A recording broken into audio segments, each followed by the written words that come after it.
ఒక చిన్న మంట మీ జీవితాన్ని మార్చొచ్చు. అది ఎలాగో చూద్దాం. నా దగ్గరికి ఒక 15 రోజుల క్రితం పేషెంట్ వచ్చారండి. ఆయన ఎప్పటి నుండో గ్యాస్ట్రిక్ సంబంధించి మందులు వాడుతూ ఉన్నారు. అయితే గత 2 రోజుల నుండి ఆ గ్యాస్ట్రిక్ ట్యాబ్లెట్ వేసినా నొప్పి తగ్గట్లేదు. సో అందుకోసం నా దగ్గరికి వచ్చారు. ఆయన చూసి ఎగ్జామిన్ చేస్తే అది గుండె నొప్పిగా తేలింది, కార్డియాక్ పెయిన్గా తేలింది. సో చాలామంది పేషెంట్స్ గుండె జబ్బుని గ్యాస్ట్రిక్ పెయిన్, జీఆర్డీ పెయిన్ అని అనుకుంటారు.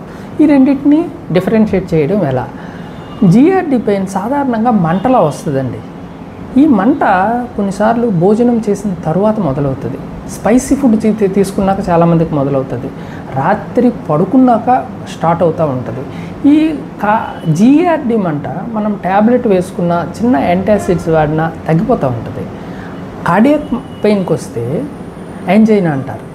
ఇది గుండె వెనక ఏదో పట్టినట్టు, ఒక రకమైన ప్రెషరు, ఒక మంట రాదు, ఒక రకమైన పట్టేసినట్టు ఉంటుంది అనమాట. ఇదేంటి, కొన్నిసార్లు ఎడమ చేతి వైపు పాకుతూ ఉంటుంది, కొన్నిసార్లు చిన్కి వెళ్తుంది, కొన్నిసార్లు షోల్డర్కి వెళ్తుంది, కొన్నిసార్లు బ్యాక్కి వెళ్తుంది.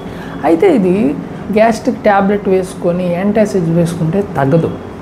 సో తగ్గని పెయిన్ అంటే మీరు కార్డియాక్ పెయిన్ అని సస్పెక్ట్ చేయండి. ఒకవేళ మీరు ఈ 2 పెయిన్లకి డిఫరెన్షియేట్ చేసుకోలేకపోతే దాన్ని కార్డియాక్ పెయిన్ అనే అనుకొని డాక్టర్ గారి దగ్గరికి వెళ్ళండి. ఒకవేళ కార్డియాక్ పెయిన్ కాదనుకోండి, వెళ్ళండి. కార్డియాక్ పెయిన్ అయితే మీరు చాలా సేవ్ అవుతున్నట్టు లెక్క.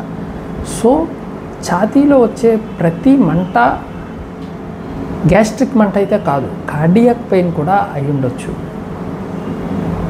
మంట వెనుక ఉండే గుండె మాటని వినండి.